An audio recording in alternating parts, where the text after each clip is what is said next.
Blog Talk Radio. Hello, everyone, and good day to you. Good morning, good afternoon, good evening, wherever you are in your day. Thank you for joining me and connecting here. Today is March 6, 2019. This is Molly McCord, and every Wednesday we gather to talk about the astrology and energies of right now. And wow, what a week we have happening. Perhaps you're feeling it. You could feel it in big ways. You could just feel it under the surface. But we're going to talk about everything that's happening, including Uranus entering Taurus, where it will stay until April 2026. Today we have a new moon in Pisces at 15 degrees. We have the Sun conjunct Neptune on March 7th at 16 degrees of Pisces. And then we, of course, have Mercury retrograde. So all of this is contained within a matter of two days, about 48 hours. That's a lot. That's a lot coming in. That's a lot leaving. So I'm going to go through each of these transits in today's show. A quick few announcements. You can find out more about my current business development opportunities for healers, authors, experts, guides. If you're doing anything that's helping people, assisting them, and you need support in your own business development, please go to mollymccord.online, where I have videos for you, resources, guides, all kinds of stuff. It's a time for more healers to step into their power, into their path, and to formalize more in their business. And then I also have a website at consciouscoolchic.com where you can find out more about my books, teachings, consciousness topics, all kinds of good things. So that's over at consciouscoolchic.com, and that is a website I launched back in 2011. So we have a lot going on right now, and I feel like we can't touch it. It feels like something in other realms, in other places. Last week, I think it was Thursday, Friday, I was feeling anxiety that I couldn't place my finger on. If you're feeling anything like that, you're feeling it in the ethers, you're feeling this energy around you, please check in with yourself. Is it in my head? Is it in my body? Is the energy around me? The more that you can fine-tune where you're feeling it and just have an idea of what is happening, that could help you calm down anything that you're feeling. There's a lot of feeling in the air. There's a lot of Pisces in the air. There's a lot of, I don't know what's going on in the air. And this serves a very divine purpose, because Pisces is the energy of surrender, not knowing, letting go, of being okay, stepping out of our minds, stepping out of our egos, stepping out of our humanness, and throwing up our hands and saying, I don't know, I'm not sure, and that's okay. This new moon in Pisces is all about our ability to open up new space for spiritual information, healing, understanding, a new higher perspective that we didn't see, we weren't aware of, we couldn't tune into just yet. The Pisces new moon at 15 degrees is asking you to tune into a new frequency that is all about the spiritual messages, the soul whispers, the parts of you that maybe you've been too busy to recognize or listen to. Pisces energy is very receptive, and it's about receiving what's outside of our minds. Because there's a lot we think about in the day, we process, we look to understand, we're taking in information, we're surrounded by so much stimuli. We're surrounded by so much all around us. Pisces energy, especially this new moon in Pisces, go higher. Go higher. And in fact, that's part of the astrological spiral. So the spiral begins at Aries, and then it's meant to keep moving us upwards and to go into new ways of working with energies. And by the time the sun gets to Pisces, we've completed a full cycle. We've come to an understanding within this cycle. We've learned, and now we let go. We empty the vessel. We pour out the water. We release. And the new moon, which is exact on March 6th, March 5th and 6th, depending on your time zone, the new moon is this higher energy now being available. A new moon is a dark moon. A new moon is a point of conception. Masculine and feminine come together. There is a new energy that is birthed through the next cycle. So this point of conception is a reconnection to the spiritual messages, energies, again, the things you can't quite put words to, that are allowing us to feel supported, loved, guided, and connected to something bigger than us. Pisces energy is very strong right now because of the Mercury retrograde in Pisces, Neptune in Pisces, and the Sun in Pisces.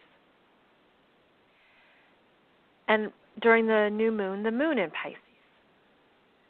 And because Pisces is the last astrological sign, it's also associated with undoing. Undoing. And when you're consciously undoing, you're releasing. You're letting go. You're saying, okay, I understand this has served its purpose. I understand the cycle is complete. I understand this part of me is fulfilled and has learned, and now I release that. So the undoing is part of Pisces. But when it's unconscious undoing is self-sabotage, is blame, is self-pity, is victim consciousness. So we're all being invited to look at where we've held these energies in our experience, where we've held an aspect of ourselves in victim consciousness, in self-sabotage, in blame, in self-pity, where we have allowed these parts of ourselves to exist, and now we show up with love for these parts of ourselves. And that's part of this new moon in Pisces, is that unconditional love of saying, I didn't know better, or I didn't understand my own power, I didn't see my choices, I didn't know I could choose something else. There's a lot of forgiveness, a lot of self-forgiveness at this time. And when you do that consciously, that's the conscious undoing. The undoingness that's needed to make way and to clear out the space for the next beginning, the next new energies that come in as we move into more Aries energy in the next cycle. So it's a time of allowing things to go and to flow. It's a time of the release and choosing not to struggle. It's interesting because it's also, what I'm hearing is that it's also choosing not to suffer. Pisces is suffering, where you feel that sense of, I don't have any choices. I'm getting the image of somebody with a blindfold on, where you can actually just take off your blindfold and you'll see something new, and you'll see with clear eyes, fresh vision. Pisces is the energy of duality. And the duality in Pisces is the humanness and the spiritualness, your human self and your spiritual self working together. And they're working in harmony. The infinity sign is Pisces. It's that sense of I go into my spiritual self, I come into my human self. I go back to my spiritual self, I come back to my human self. And when that energy is flowing and moving in the infinity sign or the figure 8 energy, it just flows and it just moves, and you don't have blocks and you don't have stagnation, and you're in that flow of energy. We're all being invited into this flow of energy right now, especially with this new moon, especially with the Sun conjunct Neptune. Where do you need to be more in the flow? This, on a personal note, this Mercury retrograde in Pisces is in my 3rd house. And I shared with you how on Monday I couldn't do this show. I tried 3 times, and I only have so much time in a day to do the podcast. The podcast has production time, it has other things involved, and if I can't create it in a certain amount of time, then I'm stuck. I have to, try again next week because my schedule is so tightly packed. And I've never had problems with the podcast. And so I was laughing because, it's been a while since there's been a Mercury retrograde in my 3rd house. The 3rd house is communication, it's information, it's teaching, it's the podcast. And so then I couldn't upload anything to YouTube. And there was one other thing that was an issue. I had these 3 problems on Monday. And I was saying, okay, I'm just going to flow with it. I can't fight it. I can't force it. I'm just going to flow with it. And we'll just see how March unfolds. If I don't have a podcast some days, that's what it is. That's just what I'm going to flow with. And there's a reason for that. If you can perhaps apply this same energy to your world, it might help with March, because a lot about March is about these flows, is about just seeing where we create our own suffering, consciously or unconsciously, where we fight the flows of life, where we fight because our ego wants to solve. It can be from a very good place. It can be very well-intentioned. You want to know the outcome. You want to have a solution. You want to put your energy towards something that brings about your desired outcome. Also normal. But this really strong Pisces energy is asking us to just take a step back. Yes, do what you can. Yes, follow through. Yes, do what is practical and necessary. Mars in Taurus is giving us that ability to stay motivated and to stay focused on the basic steps, to see something through, to stick with it, even if you have to do it 2 times, 3 times, 4 times, stay with it, but to not overdo it. There's a simpleness in this energy right now, a simplicity of approach. Don't overcomplicate it. Don't put too much into it. In fact, there's only one sign in an air sign, and that's Venus in Aquarius. And air signs are where we talk, share, converse, exchange. It's the cerebral energies. It's the relationships that we go to talk things through, to get information. And Venus is there in Aquarius, so it's helping us find the right people to work through something with. Venus in Aquarius is quite independent, and she likes to do things her own way. She likes to know what's going on, but she doesn't necessarily want to be a part of a group at times. She can come and go where she feels connected with her own tribe or people who have her same values. But she's also very much about a sense of rebellion or a sense of standing on her own and not getting lost in the crowd. So that Venus in Aquarius energy is great for going to people for information, for help, support. Venus, of course, being women as well, or feminine energies. And then that Mars in Taurus wants to do it alone. And that is the masculine energy, the desire, the motivation to just stick with what you know and to focus on doing something with a sense of self-reliance. So you could be feeling this in yourself. Either that Mars in Taurus could be strong for you, or that Venus in Aquarius could be strong. You could feel both of them at times, but they are the masculine and the feminine. The moon is also the feminine, and the sun is also the masculine. So we have this interesting dialogue going on right now. As the planets, I'm just feeling this quietness, like a calm, like where can you find the calm inside of you? And as I say that, I'm getting the image of that infinity sign. And in the very middle of the infinity sign, like the very middle of the figure 8, is where there's calm. It's interesting how that feels very pure, cleansing, and clear. And we're meant to return to that right now because, again, there's things we can't force. In fact, we have to be extra diligent and aware at this time because there's a lot of confusion. You could miss details.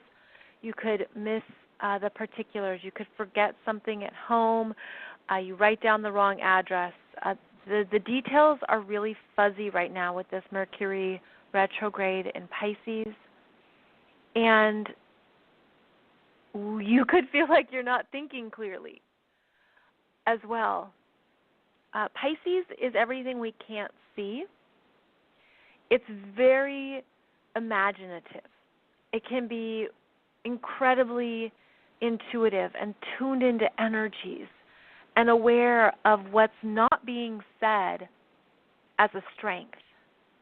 So there is a lot here around strengthening our other abilities, that sixth sense, right? Not our five senses, but our sixth sense around what we're feeling and picking up on.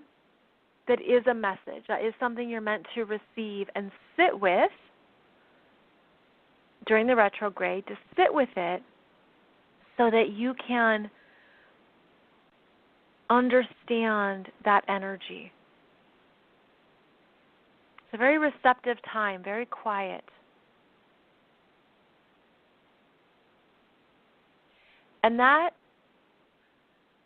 I mean, you can look around in the world and it's not quiet at all. But the energies right now are asking us to find the quiet, find the peace. Oh, I think it was last year I read an article about a man who was walking through Manhattan, and he was conducting an experiment about how do you find silence in the city.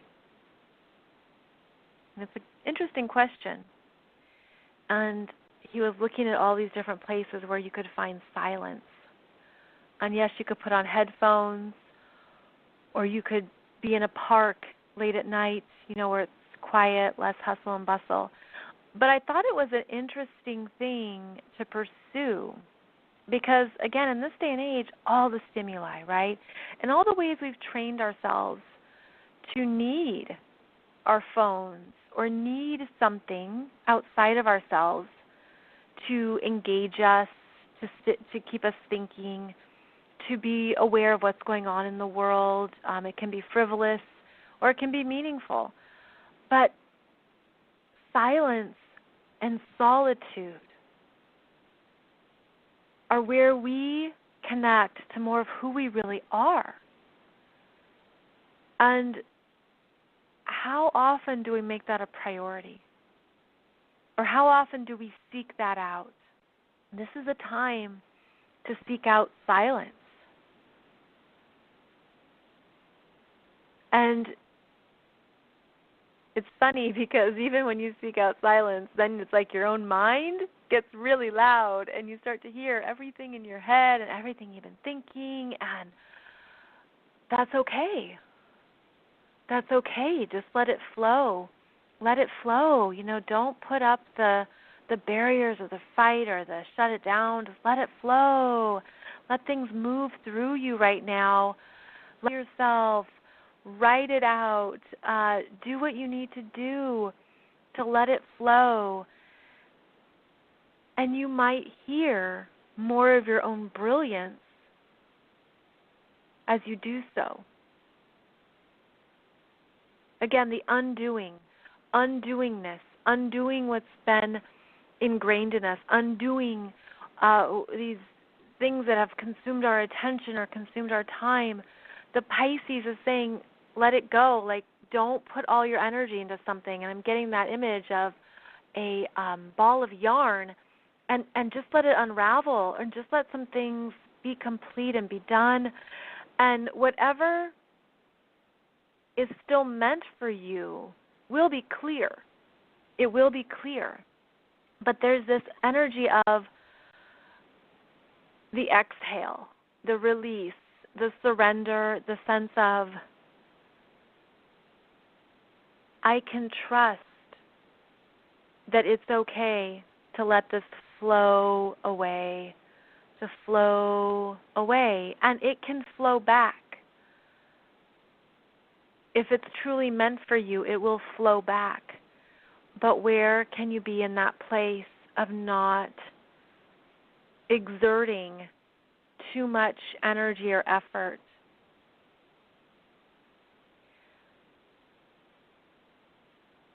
I'm also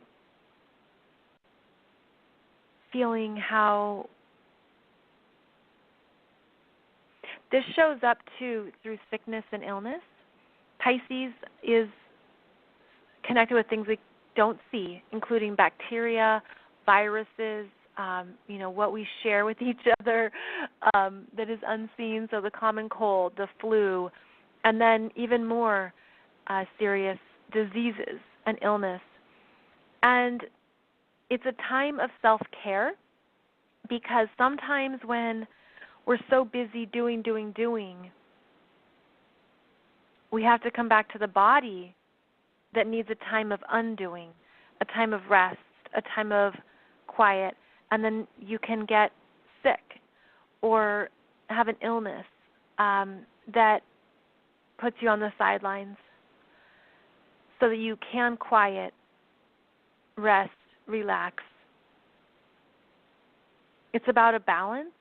It's an energetic balance, but we want to stay mindful of that.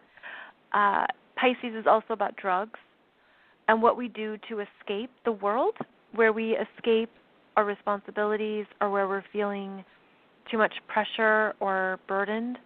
It's why people turn to anything that gives them that escapism in healthy or unhealthy ways.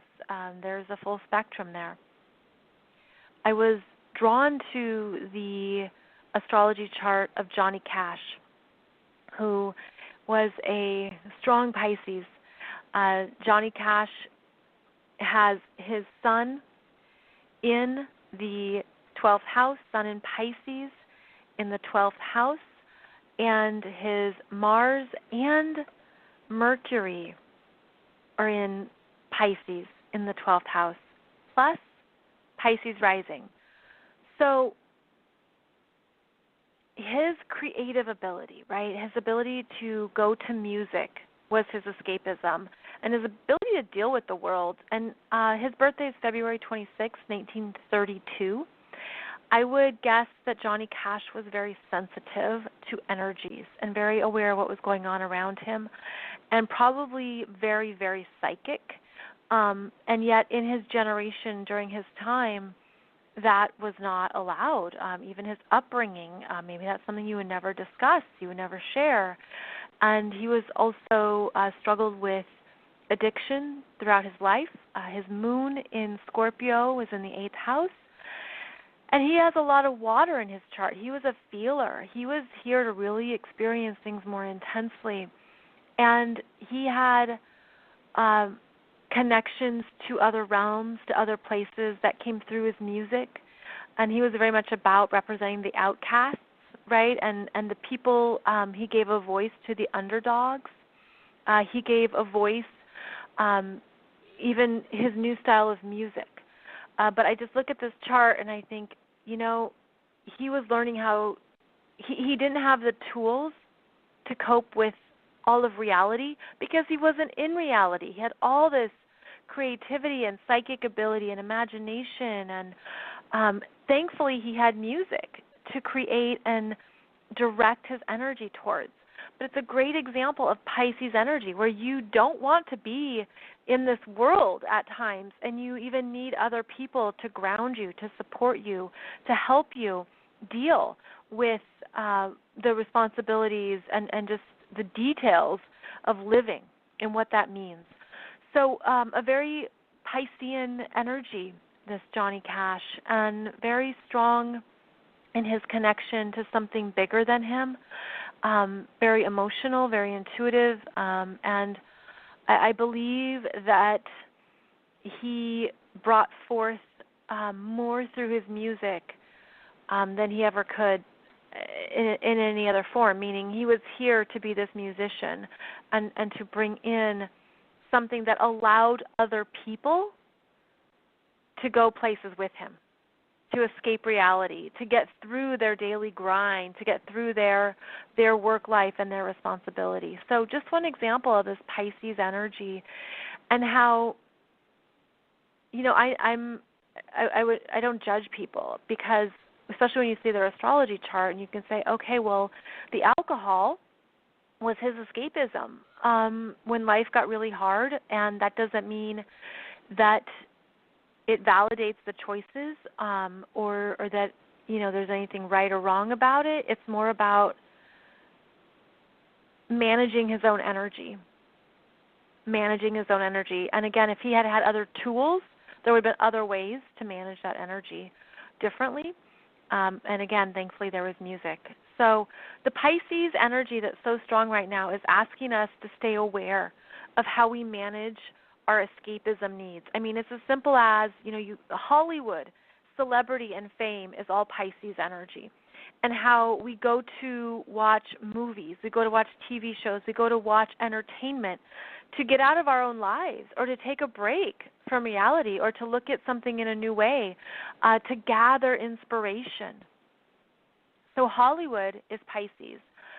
Fame is Pisces. The illusions of the entertainment world and what's real and what's true and how we put people on a pedestal. And is that healthy?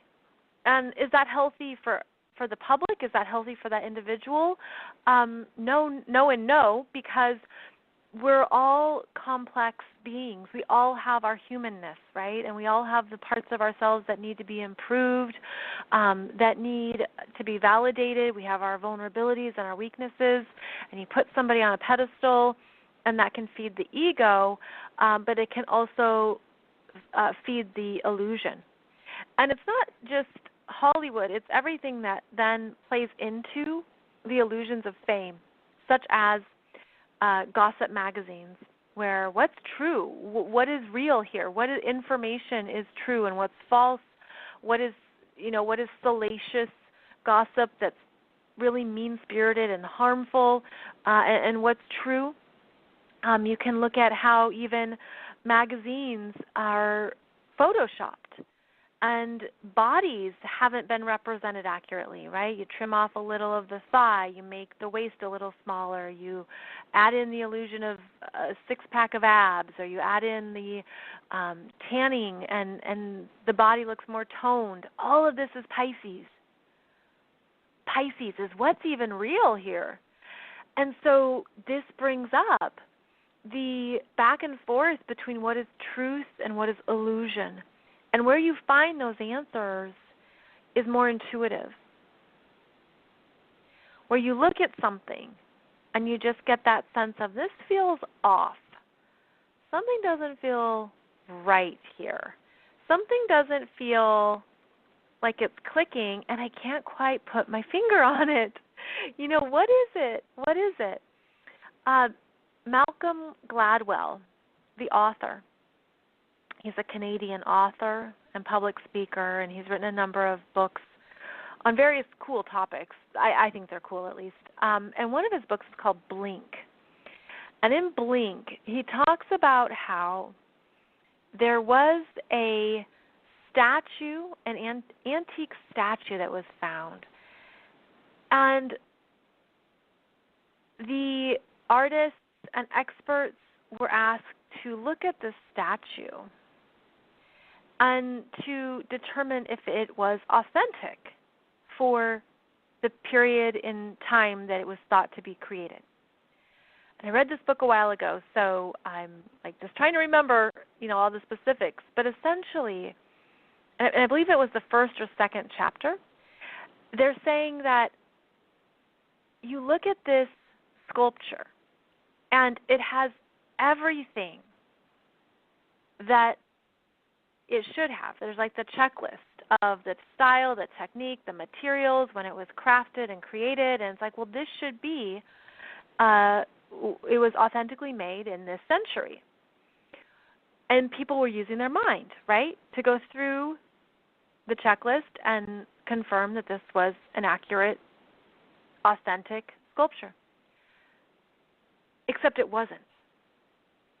And there were a few people who said, it just feels off. It just feels like there's something wrong with this, and I can't put my finger on it, and I can't quite name it, but this doesn't seem right. There's something off about the sculpture. Well, it turns out it was an imposter. It was fabricated. It wasn't authentic. And that was the test.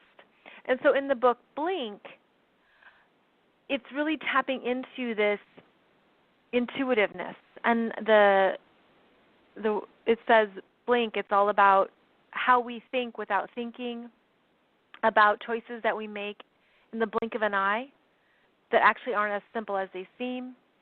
And so it goes into what we can't always conceptualize. So that's just one example of how this Pisces energy is working with us. Where intuitively you're thinking, something's different, something's off, and I don't know what, but I feel it and I sense it. And then it can take time for that to be proven, for there to be actual, reality check or actual demonstration of what's wrong. Things can take time to play out, especially in the 3D. But your Pisces energy is that intuitive hit, that energetic feeling that something's off. It's very strong right now, very strong for everybody. But it also can show up as what is false and playing into illusions and playing into what it's playing into what we don't want to see. Because at a deeper level of our psyche, maybe we don't want to know truth. Maybe we don't want to have reality checks about everything. Maybe we need something that's an illusion. Maybe we need something that's just out of touch, that plays into this otherworldliness. It's quite interesting. It's very interesting because I feel like it goes into some of our cultural and societal programming around, I'm getting the image of a pedestal and who we put on a pedestal or why we put people on a pedestal, and how we are taught that from an early age through religion, through belief systems, through cultural beliefs. It's there's this sense of something outside of you is bigger than you, right? And something outside of you should be idolized, give a lot of energy to it. It has a lot of power. And there can be good in that. Sure, there can be good in that. But where does that take us away from the power within ourselves, the ways that we should honor ourselves. Like, I feel like there's this sense of, I'm like, see, I'm having a Pisces moment. I can't even find the words. It's this energy of where we put too much emphasis outside of ourselves instead of calling it back in and remembering that we are all connected energetically. We are all part of humanity. We are all part of the energy field of oneness. And so how about remembering that and putting energetic emphasis on that connection instead of on the people or on the gurus or on the untouchables, if you will, that we buy into. So the Pisces energy brings up where we put our energy into illusions versus where we put our energy into connection. And the ultimate Pisces is a place of connection. It's back to that infinity symbol of the connection of the energies. Now, when the sun is conjunct Neptune, which happens once a year, it tends to be a time of needing a vacation, needing a break, feeling tired. You can be very imaginative, very creative, looking for inspiration, looking for bigger understanding. It can also feel like you can't focus, and you want to do something fun. You want to do, you just want to go on vacation, and you want a break, or you want to leave work early. So it tends to be a slower energy in terms of a timeline. Like, if you were to be watching the clock, it could feel like the clock is moving slowly. But if you were to rise above the time on the clock, you would tap into just a floatingness. Floating. So it's just an interesting time of staying grounded in ourselves when there's so many parts of us that want to float away, want to escape, want to go away, want to move away. And you could feel that in yourself, that you need to nap or you just want to sleep more, that you don't want to focus on the details or that the details are harder to focus on. Uranus entered Taurus on March 6th, and it will stay there until April 2026. I will be doing a separate episode for you on this Uranus in Taurus transit. It's a big deal. We just got a sample of it in 2018, the appetizer, if you wish, around what is to come. And as Uranus moves through Taurus, it shakes up what we value, where we want to place our money, where we want to invest, what we want to own, what we want to accumulate and possess. Uranus in Taurus says, I don't want that anymore, because Uranus is the energy of liberation. And you look around and you're like, I have too much stuff. I don't need all this stuff. I no longer value this stuff. It doesn't have meaning to me like it used to. And that's the underlining energy here, is that we're really moving into more of what matters and what we need to live a good life. And what does that mean to you now? What do you need to live a good life? And in Taurus, it's typically very simple. And Taurus is about the five senses. So I was just talking about the sixth sense of Pisces and the energy, what we feel, our intuition, spiritual understandings. But Taurus returns us to our five senses, our five human senses, and awakens them more. And so Uranus is about change, and it's about things happening quickly and breakthroughs and new developments and following what's interesting that maybe you weren't interested in before. There's a shakeup of energies in Taurus, in where and how you make money. Uranus is associated with entrepreneurship, doing something your own way, freedom, being your own boss.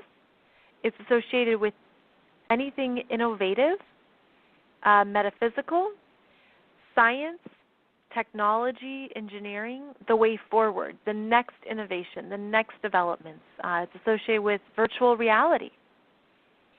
It's that the 5G. Every time I think of 5G, I just feel this dread because the 5G is part of this Uranus in Taurus, and how Taurus is the earth, the natural resources, the beauty of this planet, the trees, the flowers, the soil, the sand, nature. And 5G is going to greatly affect nature. There was a test recently, I believe it was in Norway, with 5G, and it killed all these birds. And it's like this dread about 5G and how it's going to affect us, how it's going to affect our world, affect our animals, affect nature, affect our bodies and our health. This is Uranus technology that is actually detrimental to the natural resources of the planet, and how, what's the line between science and nature, and how do we honor both? How do we honor human innovation and what's needed next to better our lives, but then at what cost? And Uranus and Taurus brings up cost. What are we willing to pay? What is the price of something? But not just in currency. What is the cost to the planet, or what is the cost to humanity? So the 5G is actually related to this Uranus in Taurus energies. And it just feels like a back to basics energy of where it's gone too far, of where some things have gone too far. Uranus is artificial intelligence and robots and anything computerized, technology, anything like that, and how we have to ask ourselves, do we really need this? And what does it offer us? And how does it improve our lives? Or does it overcomplicate things? And does it take us away from what we value? No clear answers here, but that's the energy that we've been in, but now we're really in it. And the more that we're aware of how we're really in it, perhaps the more we'll be open to the better solutions and the better possibilities. Uranus was last in Taurus in the 1930s, and it brought us to a new understanding of currency, to money, of how we make money, how we spend money. What is the true purpose of money? And how is it used in our lives now in modern society? And of course we all have debit cards, credit cards, everything's digital, electronic. Uranus and Taurus would be back to cash and the necessity of cash, because Taurus is what you can touch, right? The five senses, what you can hold, what is real versus what is on a screen.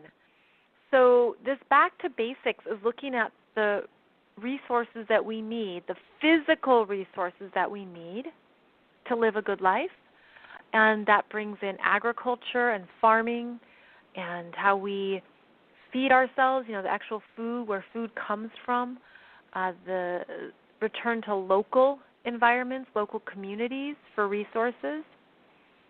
So there's some big shifts here over the next 7 years. New value systems is essentially what's coming into play. And you might be feeling that in yourself, and you might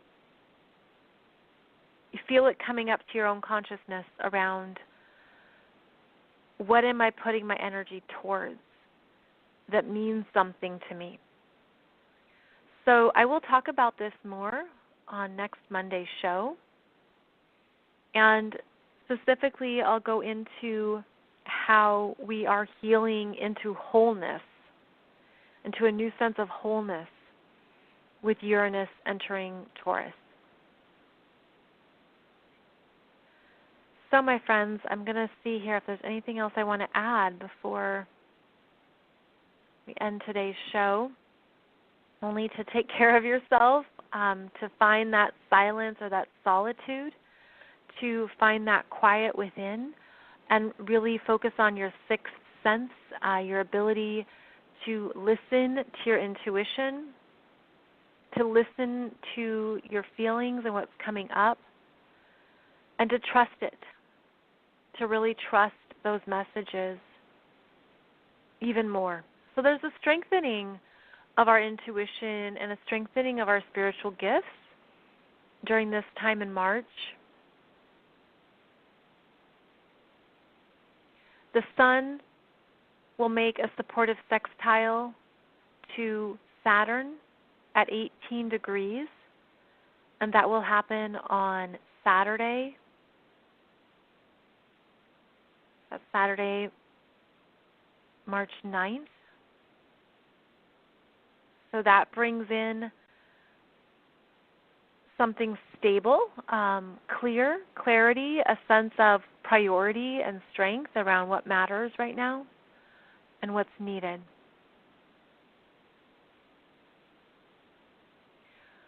Well, I somehow was able to talk for 45 minutes, even though I felt like I was without words at times. So thank you for listening. I so appreciate your connection and all of you who listen to this podcast all around the world. It's wonderful to meet you and to know you through astrology and through this show. And thank you for your patience as I go through my own Mercury retrograde experiences. Who knows what March will bring, but we'll just flow with it. And one mantra that I want to leave you with, that I've been hearing, and a reminder to myself, is that going back to that infinity sign, as the energy moves between your human self and your spiritual self, you could feel like you're in between choices, that you have things coming up right now, and a part of you really wants something to play out a certain way, or you feel like your ego or your mind is locked into something. Maybe you're relying on something. You're thinking, oh, this has to come through because of this, this, and this, or I really need this to line up because of this, this, and this. Well, the universe and spirit is infinitely more creative than we are, and it has so much ability to support us that a mantra I've been hearing that to share with you as I sign off here is, either way, it will be all right. Either way, it will be all right. Plan A or Plan B, option 1, option 2, either way, it will be all right. And that alone might calm your mind, calm your energy, calm anything that feels inflamed or overactive, because it's true. Either way, however it plays out, whatever unfolds, whatever happens, it will be all right. In fact, it will probably be better than all right. So thank you for joining me. I'll see you back here on Monday or on Wednesday. We'll see how things go. And in the meantime, I wish you a beautiful week ahead, friends. Thanks again, and take good care. Bye-bye.